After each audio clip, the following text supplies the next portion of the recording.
ગુજરાતમાં ચાંદીપુરાના 58 કેસ, 20 બાળકોના મોત, સાબરકાંઠા અને પંચમહાલને ભરડામાં લીધું। 4340 કાચા ઘરોમાં મેલેથિયોન પાવડરનો છંટકાવ કરવામાં આવ્યો છે।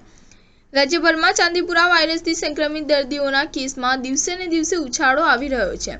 ત્યારે સરકારે જાહેર કરેલા આંકડા મુજબ ચાંદીપુરા વાયરસના કુલ કેસની સંખ્યા વધીને 58 થઈ છે, જ્યારે મૃત્યુઆંક વધીને 20 થયો છે।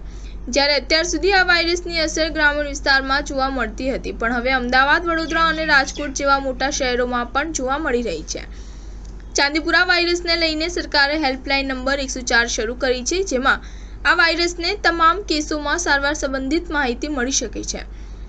આરોગ્યની ટીમ દ્વારા અત્યાર સુધીમાં કુલ 15414 ઘરોમાં કુલ 87486 વ્યક્તિઓનું સર્વેલન્સની કામગીરી કરવામાં આવી છે। કુલ 4340 કાચા મળેલા ઘરોમાંથી તમામ મેલેથિયોન પાવડરથી ડસ્ટિંગ કરવામાં આવેલ છે।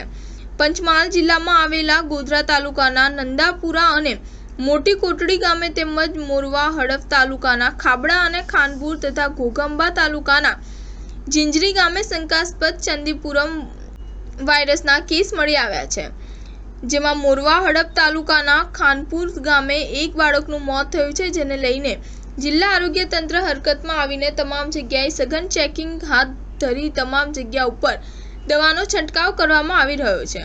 જિલ્લાના 300 આરોગ્યના સબ સેન્ટરો ઉપરથી તેમજ 50 પીએસસી સેન્ટરો ઉપરથી તમામ ગામના પાકા અને કાચા મકાનોની માહિતી મેળવવામાં આવે છે અને તિરાડવાળા મકાનો છે તેમાં દવાનો છંટકાવ પણ કરવામાં આવે છે।